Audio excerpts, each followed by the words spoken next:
আজকে আপনাদের একটা রেসিপি দেখাবো পাতাকপির পাকোড়া কিভাবে তৈরি করে।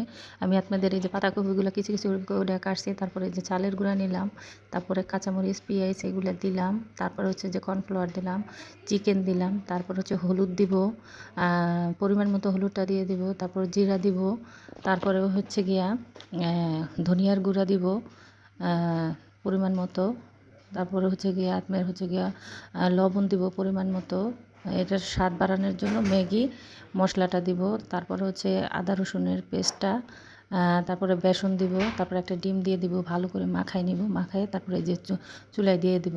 দেখেন সুন্দর হয়ে গেছে একবারে, আর এত টেস্ট হয়েছে মাশাআল্লাহ, খুব মজাদার একটা খাবার হয়েছে। আপনারা বাসায় ট্রাই করে দেখতে পারেন, অনেক স্বাদ হয়েছে। চিকেন দেয়ানি ডিম দিছি, মনে করেন সব কিছু দিয়ে সব পরিমাণ মতো সব কিছু হওয়ার কারণে সবাই মজা করে খাইছে। আর আমরা এখন হচ্ছে গিয়ে পাতাকপির সিজন, আমরা সবাই